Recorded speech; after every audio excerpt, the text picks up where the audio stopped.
Now, over the past couple of weeks, we have been working day and night transforming both of these rooms from this to being the breeding room and then the room behind me being the actual reptile room. And I'm glad to say after a couple of weeks, we are finally finished. Both of these rooms are complete. They're looking good. And I'm just excited. I'm excited to finally show you guys the new reptile room. But it's actually not this room. This is the breeding room. It's a new gecko breeding room. If you guys want to know more about this video, I'll drop a comment down there. I'd be happy to do it for you. But yeah, let's get out. Let's go check out the new reptile room. I'm really excited to show you guys. I hope you guys like that. Subscribe if you're new. Would love to have you guys around. Let's go check out the room.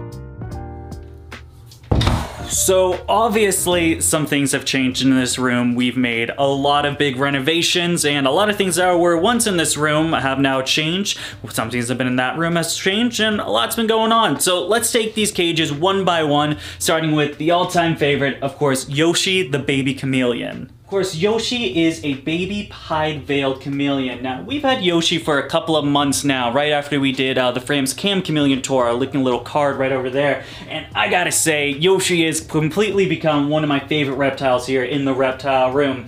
Honestly, there's just nothing better than a chameleon. Chameleons have to be one of my favorite species to work with. They're so passionable. They have just a bunch of little quirky things about them. Of course, one of them being camouflage. They're good at blending in. In fact, most of the times, since I have so much green in here, it's hard to find him most of the days. Mainly because he's also a little bit this small, about a juvenile to subadult, and he's in this massive 2x2x4, which I've done a custom background and stuff with that. Number one thing with feeding Yoshi, that has to be my favorite. Of course, the chameleon sticking the tongue out, going after those bugs. There's nothing better than watching a chameleon feed. It's awesome. It's incredible. He's an awesome little gecko. Has gotten quite bigger. Even you guys have noticed on the channel from the times that I've shown him off. He's gotten bigger. Still obviously nowhere near where he's going to be as an adult veiled, but getting bigger. My little baby Yoshi's grown up, and yeah, Yoshi the chameleon. Then coming down a little bit down, we're going to have two bearded dragons. Toad, my wife's bearded dragon, and then Rex, my bearded dragon. Now, funny enough, Rex the bearded dragon was actually the first reptile I've ever owned, even before DBCB Exotics, before owning reptiles, anything. It all started with this little bearded dragon right here. He's absolutely incredible. Of course, hanging out in a custom 6x2x2 AP cages. Jesus Christ. He's going awesome. We've got Toad a little bit higher, hanging out in his Zen Habitats 4x2x2. He's doing great. Both these guys are absolutely amazing. Of course, Rex, I always have a special place in my heart for Rex because he's the one that started it all. Then moving slightly to the right over here, we've got a brand new wall, something you guys have never seen over here in this room. This used to be, well, I guess originally it was the Tokay Gecko shelf, then we moved it, then we had a random ball python baby rack, and now it's a totally different thing. Starting out, going from left to right, we've got my blue tongue skink Flapjack. Absolutely love Flapjack. We've been talking about him quite a bit on the channel. Flapjack is just an incredible blue tongue skink. A little wild-caught Merauke, this word right here, this subspecies of blue tongue. He was thrown to me by a pet store because they just could not sell him for one reason and one reason only, and I'll show you guys that reason right now. It is simply because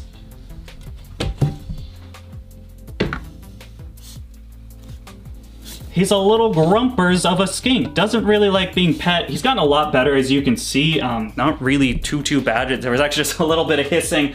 I'm a little bit disappointed. I want to show you guys how mean of a skink he is, but I guess I've been doing some good work and he's becoming quite better. Used to be an awful skink, doing the whole classic blue tongue defense mechanism, of course sticking that blue tongue out, hissing, puffing, running away, but he's gotten a lot better with me over here at DBCB Exotics, and again, this has got to be somewhere in the top 5 of favorites. There's nothing I love more than hanging out with a blue tongue. Then coming up slightly to the right, we have a matching Exoterra that is holding my female jungle carpet python. Now, jungle carpets, I have to say, jungle carpets have to be one of the most beautiful snakes out there, in my humble opinion. If you hear screaming, it's Dante. he wants my attention.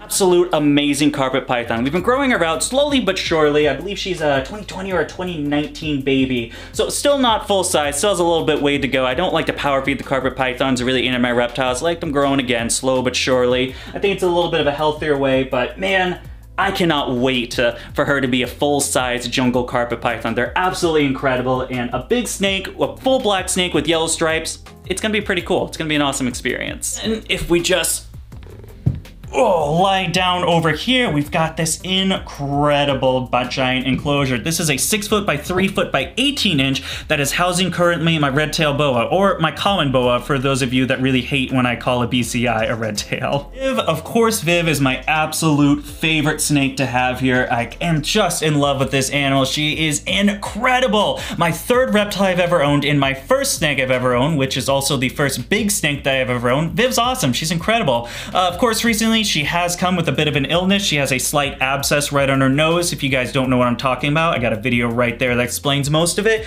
And she's doing a lot better. You can actually see, at least in my opinion, just from the first round of antibiotics, that she is getting, the abscess is going a little bit lower and she's looking a little bit better. It's actually due for a next injection tonight, which we will be doing. I hope this round of antibiotics works and she's okay, but I believe she's gonna pull through and just continue being an incredible animal. Moving to the end of this wall, we've got this nice 2x2x4 grow tent that are housing my little baby Quince monitors. Of course, the baby Quinces outgrew their usual, the 3x2x3 I had before, so we upgraded them to a 2x2x4. They're absolutely loving it. I really like how this came out. This is a great brand. I tried a new one, AC Infinity, and I'm really pleased with how it works. One tip for you guys that are interested in the AC Infinity, they do have this thing right here, which actually has a hole. There's a little thing. It goes in. Let me right there, you can see I have it taped up. There's a slit. They kept getting enough the first week that I had them. They kept escaping. They kept getting out. Luckily, we got a door, so they'd never go very far, and they actually kept going in the same spot, either right under this Exoterra or on top of those curtains. Oh, well, hey there, son. You don't belong over there. And I couldn't figure it out. I was like, all the vents are zip tied. What is going on? Why do they keep escaping? Then my wife noticed there is that little slit. So we put the plate on, we've got it all taped off, and we actually, I don't know if you'll be able to pick that up, but we got these little staples in, so it's sealed. They're not getting out anymore, and it's awesome. I'm glad they're not escaping, but just a little tip if you guys are looking at this, make sure to seal this little slit here for, I guess this is a microclimate controller, because they will get out, and you will question your sanity on how they keep getting out. Love to show you guys these Quinces, however, they are actually hiding in that plant. They burrowed, they got their water all filthy and covered in soil, and they're hiding in that pothos plant. So maybe next time, maybe later I can snag some B-roll, but so far, they're just having the life, digging my pothos up. Good stuff. Then moving on to the other side of the wall, we have some amazing other animals to talk about, and that's going to bring us to this guy, this Chinese water dragon enclosure. Of course, the Chinese water dragon's been chilling in this grow tent for quite a while now. I want to say maybe a year, maybe 2 years at this point. It's been here for a while. I believe this is a 3 foot by 2 foot by 5 foot grow tent. Absolutely loves it. I really recommend grow tents for especially Chinese water dragons, just because they're prone to nose rubbing and face bashing. You get animals that over a certain amount of time, if they are in glass for too long and stressed out, you get them looking like this. Is definitely not what you want. You want them looking like my Chinese water dragon. Full nice nose, looking incredible, and you're gonna get that because they can't bash their face off something that is soft and malleable, like a grow tent. Not to say that they'll be able to break out. The mylar is actually quite durable to reptiles' claws that I found through my years of using grow tents, and yeah, he loves it. It's an awesome little dude. I really enjoy the Chinese water dragon. Of course, calling the Chinese water dragon, often refer to it as the poor man's iguana, because you still get, well, actually, honestly, I think they're more expensive than iguanas at this point, but you get an incredible animal, that beautiful green, the coloration under the chin and the jowls, those awesome spikes that happen with the male Chinese water dragons, and you get it in a 3 foot package, not a 6 foot. They're awesome. Highly recommend Chinese water dragons. Great pet. Moving slightly on up, we've got this 4 foot by 2 foot grow tent that's currently housing my Ackie monitors, my pair of red Ackies. Of course, over here at DBCB Exotics, we've been trying to breed red Ackies for, I believe, a year now. I believe it's been a year. We've had slight luck, just slight luck. We got a lock, we got eggs being laid, and they went into incubation. However, your boy messed up a little bit. I was not able to run the incubation successfully fully. I believe they made it about 3 or 4 weeks before the eggs accidentally desecrated. They molded, they weren't good, had to throw them out. Ever since then, no Ackie eggs. I've been very disappointed. We're gonna try some stuff in 2022. We're gonna tinker some little stuff, I'm not twinkling.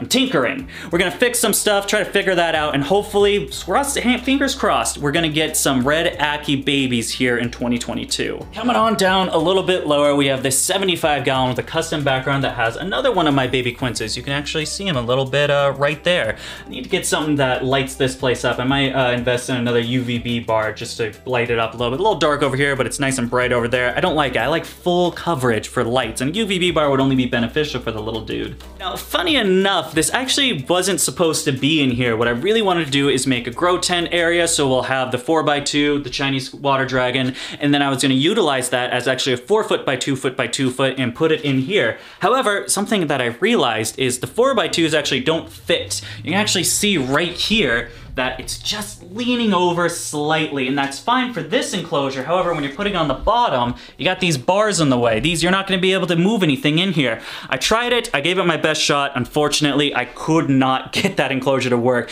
So we ended up utilizing it as a 2x2x4, which the Quince Monitors are just gonna enjoy the extra height, while still giving a 4 square footage of floor space. Isn't the worst. I'd like a little bit more floor space, but we can always get a bigger enclosure later. And that left the part where there was a bottom shelf that didn't have anything in it. I didn't know what to put in it. I was kind of screwed.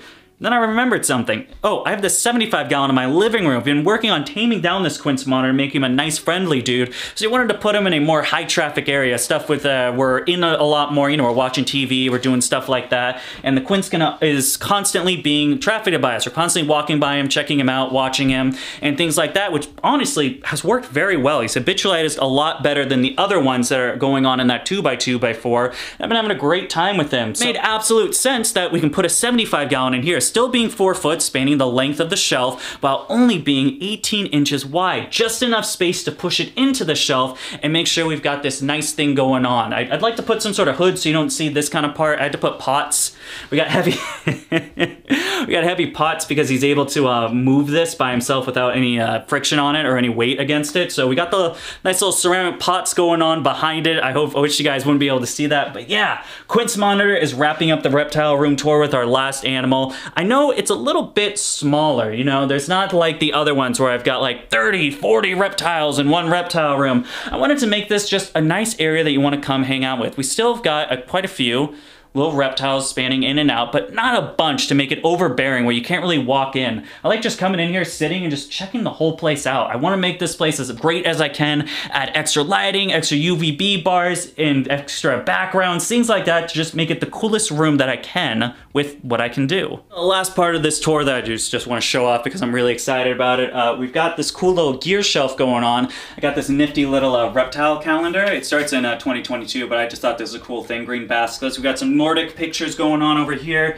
And then down here we've got the gear shelf. This has all of my stuff, including my lenses, the hats I use on set, gimbals. I'm holding most of it, and then I usually put the camera up here. It's cool stuff. I'm excited to have like one solid space to put all of my little gear stuff so I can quickly grab some B-roll. If I need a B-roll lens, or I need a macro lens, I want to need a close-up shot, I can just go in, grab the lens, put it on, we're good to go. Awesome stuff. I'm really excited. This is actually one of my favorite parts about this reptile room, is just this shelf that I can dump all my camera gear on. And there you have it, folks, the brand new reptile room. What do you guys think? Do you think this is a lot better than the old reptile room tours where it's just kind of like a bunch of animals stacked on each other, not a really good organized space? Or do you guys like this style better? We've got really nice enclosures in here, the best that I can. We do have some grow tents. I'm working on moving in the grow tents. The Akis are the first to go. We'll be getting them a nice PVC enclosure.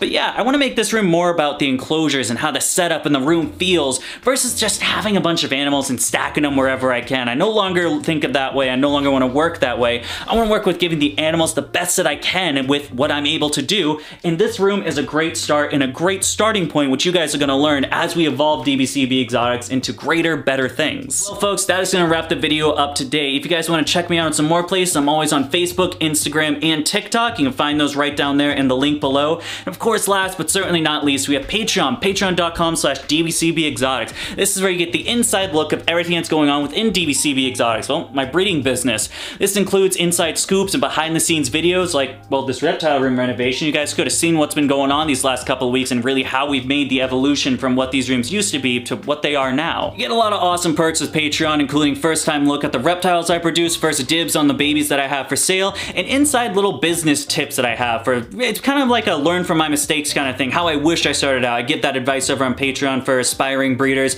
and the multiple species I breed, you know, crested geckos, gargoyle geckos, cave geckos, tokay geckos, a lot of geckos over here, and then of course the new stuff we're doing in 2022 being tegu lizards and some monitors, the Argus and Ackies to be specific. Great place to be, starts as low as $1 a month. If you want to check that out, you can find that information down there in the link in the description below. And other than that, folks, thank you so much for taking the time out of your day to follow me over here at DBCB Exotics. We'll see you next time, but until then, goodbye.